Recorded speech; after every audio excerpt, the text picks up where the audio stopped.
Yo guys, what's up? It's Simplified here, and today we're going to be talking about the top 5 defenses or weapons in Clash of Clans, and this is just my opinion. And lately, I've been getting so much support on my recent videos, so many likes and so many comments, so let's go ahead and shoot for around 500 likes on this video if we can. So let's go ahead and get right into the video. We're going to be talking about the number 5 defense, which is the cannon. Mine is level 13 right now, and the reason that I chose it to be number 5 is because it cannot shoot air, but it still does quite a bit of damage against the Barbarian King and also the Archer Queen. It's very nice. But something else that I really like about the cannon is that it can take out really low tier troops and really high tier troops. So quite a large variety of different troops that it can take out as a ground defense only. And I really like that about the cannon. And I suggest you max out your own cannon before moving to the next town hall because it does quite a bit of damage. And pretty much every single item on this list I suggest you to actually max out.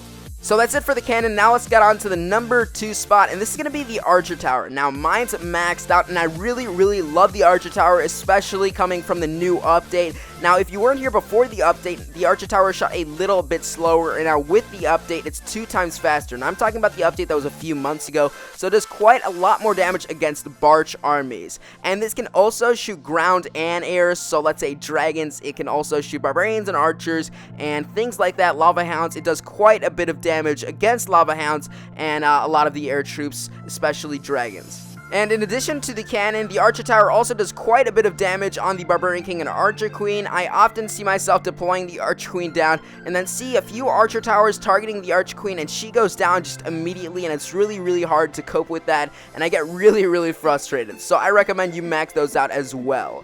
So that was the second item. Now let's get into the third defense that I recommend you go ahead and get. Wizard Tower level 8.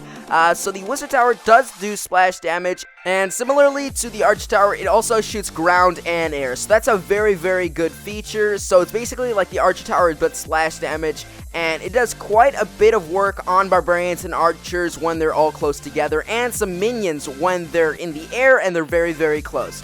Now, an example of this is when I see a group of concentrated archers or barbarians, and then I see the Wizard Tower go ahead and target those barbarians or archers, and then they're gone with one little blast of this Wizard Tower, and that leaves an everlasting effect on the raid. Now, one of the minuses of the Wizard Tower is that it does very low damage against heroes, I've tend to notice, just because it's a splash damage building.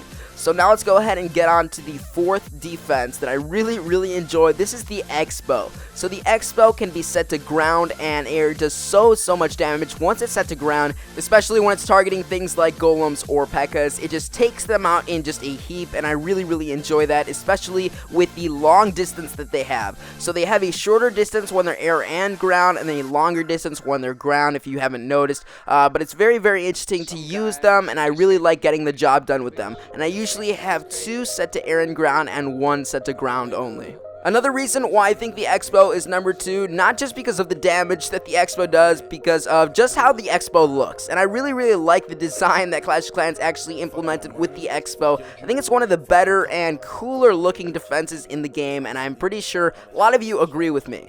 So now let's go ahead and get to the next defense, which is the number 1. This is going to be the Inferno Tower. So a lot of you guys saw this coming. I mean, the Inferno Tower can be set to single and multiple, just like the Expo.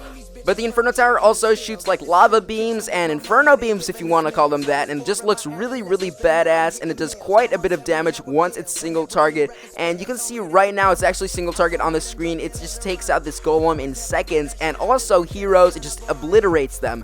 So thank you guys so much for watching the video. Tell me what you guys think in the comment section down below. Again, if we could shoot for 500 likes, that would be epic. Hope you guys enjoy, rate, comment, subscribe, and I'll see you guys in the next video. Peace. Been a long time coming, it's the come up.